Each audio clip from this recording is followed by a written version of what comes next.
Mon, ano ng update balita namin? Nandiyan na daw si Elizabeth Zimmerman.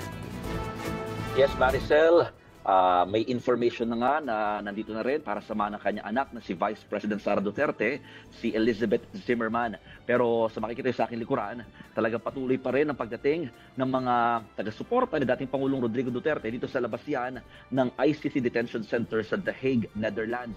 Pero kung ikukumpara nitong mga nakaraang araw, lalo nitong weekend, mas kaunti na ito kung tutuusin. Ang ilan dyan, galing pa rin sa iba't ibang panig ng Europa, habang may ilan naman na galing sa Dubai. Isa pa rin ang kanilang panawagan, iyan ay mapabalik sa Pilipinas ang dating Pangulo. Pero bago habang tayo nga ngayon ay naghihintay din ng pagbisita posible ng mga kaanak ni dating Pangulong Duterte, talagang nag-aantabi tayo kasi nga this weekend wala tayong nakita na any relative or family members ng dating Pangulo na bumisita sa kanya. Maybe because ito ay by schedule and per approval din ng ICC. Pero few minutes lamang na nakakalipas, dumaan sa amin itong lead counsel ni dating Pangulong Duterte na si Nicholas Kaufman at nagbigay siya ng konting mga sagot sa tanong ng media at sinasabi niya dito na meron silang mabigat na argument na ipapasa sa ICC patungkol sa issue ng jurisdiction na paniniwala ni na Kaufman or ng Duterte camp, hindi na member ng ICC ang Pilipinas nang arestuhin itong si dating Pangulong Duterte. Hindi na siya nagbigay pa ng ilan sa mga iba pa tungkol dito sa isyung ito nung ating tinatanong sana kung ang argument niya kasi ng kabilang kampo, nangyari yung mga krimen during na miyembro pa tayo ng ICC. No? So hindi na siya nagbigay pa ng other details about that, but yun daw yung isa sa mga sasabit nilang argument sa korte. At the same time, nagpaabot din na pasasalamat ang kanyang kliyente na si dating Pangulong Duterte sa mga taga-suporta dahil alam daw nito yung nangyaring mga pagkilos, mga demonstration, at the same time yung pagpapakita ng pagmamahal at suporta sa kanya during his 80th birthday dito sa labas ng detention center plus iba't ibang panig nga raw ng mundo. Maayos naman daw ang kondisyon ni Digong at nasa high spirit din daw ito.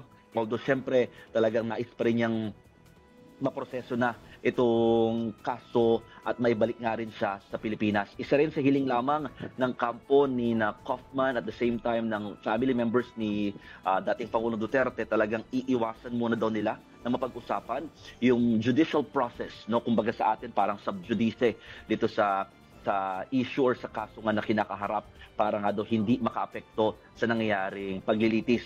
Although sinasabi din naman ni Kaufman nung tinanong natin kung nakakaapekto ba yung mga demonstrations at mga protests with regard to the case, ang sinasabi naman ni Kaufman, it might affect, kaya nga ayaw daw nila pag-usapan kahit paano yung patungkol na sa proseso ng judiciary. No? So ilan yan sa mga nabigay sa ating sagot at pumasok na no, sa loob nitong detention center at nakaschedule pa lang ngayong araw ang abogado ni dating Pangulong Duterte.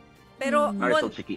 meron bang nabanggit si Attorney Kaufman tungkol doon sa interim release ni FPRRD? Kasi yun yung nabanggit kanina, 'di ba, sa interview ninyo kay Attorney Conti na wala pa namang pinafile hanggang ngayon puro kwentuhan pa lang yung sinasabi na request para i-release si dating Pangulo. Ano yung baka may update siya doon?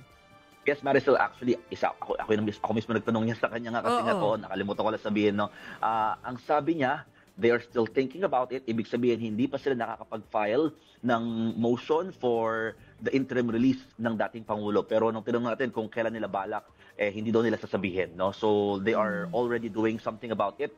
At yun nga, doon na niya na rin sinunod yung sagot na ayaw muna nila pag-usapan masyado yung judicial process dito sa nangyayaring paglilitis daw kay dating Pangulong Duterte. Oo, generally ayaw nila ihayag no yung kanilang yung strategy kumbaga nila.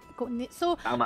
pero Mon si Miss Elizabeth Zimmerman na nanay nga po mga kapatid no ni VP Sara. She's there mainly for VP Sara, hindi talaga para bisitahin si dating Pangulong Duterte. Tama ba? Kasi hindi na siya next of kin, 'di ba? So hindi siya makakapasok. Yes.